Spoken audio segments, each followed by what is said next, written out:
The process of writing business messages involves many of the same steps that go into most other on-the-job writing tasks, as described earlier in 5 Steps to Successful Writing.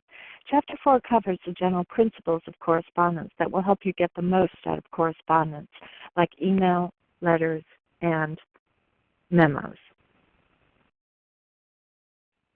Effective correspondence uses an appropriate conversational style. Whether you use a formal or an informal style depends entirely on your reader and your purpose. However, do not adopt so formal a style that your writing reads like a legal contract.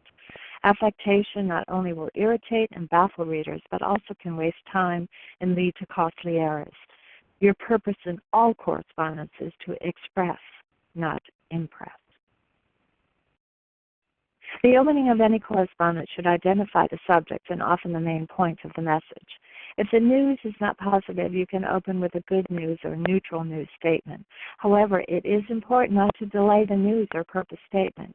Your reader doesn't have time to figure out what the purpose of the correspondence is.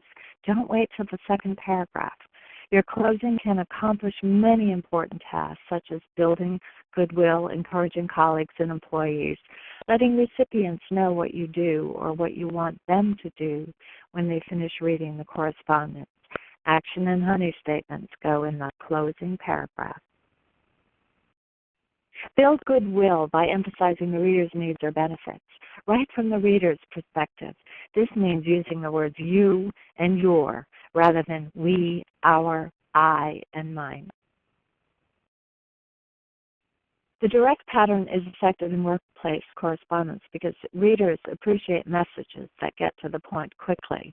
In other words, don't begin your correspondence with your reason or details of the news or main point of your correspondence.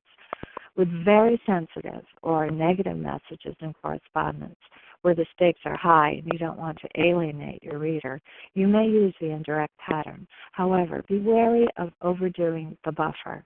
It can result in an unclear and confusing message. A clear message is one that is adequately developed and emphasizes your main points. Lists can effectively highlight information. You can use bullets or numbered lists. Headings are useful because they call attention to main topics, divide material into manageable segments, and signal a shift in subject. They help the reader locate information quickly. Your letter format should use full block style in which the entire letter is aligned at the left margin. To give a fuller appearance to very short letters, increase both margins to about 1.5 inches. Unless you're using letterhead stationery, place your full return address, email, telephone number, and date in the heading. Your name doesn't have to be included in the heading as it appears at the end of the letter. Don't abbreviate the name of the month. The insider's address is the recipient's full name, title, and address. Align the address with the left margin. 2 lines below the inside address, place a salutation and align it with the left margin. Include recipient's title, Mr., Ms., Doctor, and last name, followed by a colon. Avoid the salutation to whom it may concern. Subject lines are optional in business letters. Subject lines are useful if you're writing to a large company and do not know the name or title of the recipient. In such cases, address a letter to the attention of an appropriate department or identify the subject in a subject line and use no salutation. Begin the body of the letter 2 lines below the salutation. Single space within and double space between paragraphs. Type the complementary closing 2 spaces below the body. Use a standard expression such as sincerely, sincerely yours, or yours truly. Capitalize only the initial letter of the first word and follow the expression with a comma. In the writer's signature block, type your full name 4 lines below and aligned with the complementary closing. On the next line, include your business title if appropriate. Sign the letter in the space between the complementary closing and your name. Business letters sometimes require additional information that is placed at the left margin, 2 spaces below the type name and title of the writer in a long letter, 4 spaces below in a short letter. Reference initials show the letter writer's initials in capital letters, followed by a slash mark or colon, and then the initials of the person typing the letter in lowercase letters.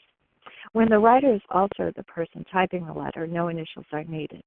Enclosure notifications are also sometimes used when the writing is when the writer is sending material along with the letter. Copy notation tells the reader that a copy of the letter is being sent to the named recipient. If a letter requires a second page, always carry at least 2 lines of the body text over to that page. Continuing pages have a header that is placed in the upper left-hand corner or across the page. The recipient's name, the page number, and the date should be included.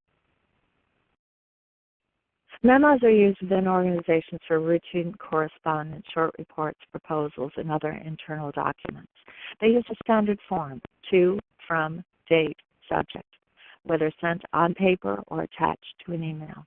The use of headings and lists foster clarity by providing emphasis.